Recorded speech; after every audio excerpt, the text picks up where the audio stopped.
Suppe.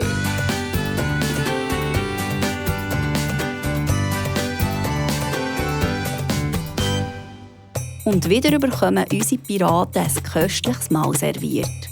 So verrückt fein, dass sie sich gar nicht entscheiden können, wer besser kocht. Ob der Abdullah oder der Yusuf. Aber in einem sind sie sich einig. Beide sind echte Meisterköche.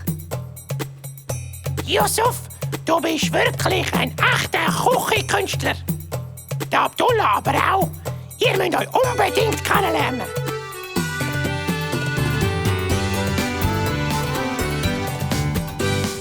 Wenn ich all die Köstlichkeiten schmause, merke ich, das schmeckt anders als daheim. Öd und langweilig und fad wird es nie. Essen ist in jedem Land verschieden. Falafel, das sind feine Frikadellen aus viel Gemüse. Das Fladenbrot ist rund und der Brotsalat ist bunt und heisst Fattouche. Shawarma kann man auch als Döner. Hummus heisst doch Kichererbslimus. Und das ist Baklava und himmlisch süß. Wenn ich all die Köstlichkeiten schmause, merke ich, das schmeckt anders als daheim. Öd und langweilig und fad wird es nie. Essen ist in jedem Land verschieden.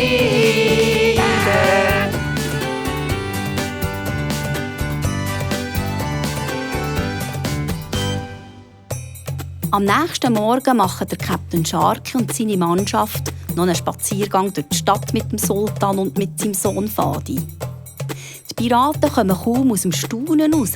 So schön ist die Stadt. Und so anders. Schaut mal dort vorne! Die wunderschöne Kille! Und der hohe Kirchenturm.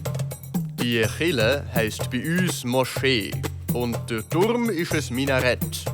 5-mal am Tag steht der Muezzin dort oben und ruft uns singend zum Gebet. Schaut mal links. Dort spielt ein Mann Flöte und eine Schlange tanzen dazu. Das ist ein Schlangenbeschwörer. Da hinten sind ganz viele Kamele. Oh ja, die gehören zu einer Karawane, die heute am Abend in die Wüste zieht, bis zu der nächsten grossen Stadt. Die Kamele sind unser wichtigstes Transportmittel und sie versorgen uns mit Lebensmitteln, Seidenstoffen und vielen anderen Sachen. Wie weit ist es denn bis zu der nächsten Stadt? Mindestens eine Woche. Aber wenn es unterwegs einen Wüstensturm gibt, dann geht es noch länger. Darum müssen die Kamele möglichst viel trinken, bevor wir aufbrechen. Diese Flüssigkeit speichern sie in ihren Höcker und dann können sie wochenlang ohne Wasser überleben. Wochenlang ohne Gluchlu? Das wäre nichts für mich. Wenn ich durch die engen Gässli wandere, wird mir klar, keine Stadt ist wie die andere. Öd und langweilig und fad wird's nie, denn alle Orte auf dieser Welt sind ganz verschieden. Ein Fest, das ist sozusagen ein Hut, den alle tragen. Der Merit, der Bazar und das Geld hat jede Narr. Und es schmeckt so fein in der Luft, ein sonderwunderbarer Duft. Nach Gewürz, den ich noch nie im Leben ausser da geschmeckt. Wenn ich durch die engen Gässli wandere, Wird mir klar, keine Stadt ist wie die andere. Öd und langweilig und fad wird es nie. Alle Orte auf dieser Welt sind ganz verschieden.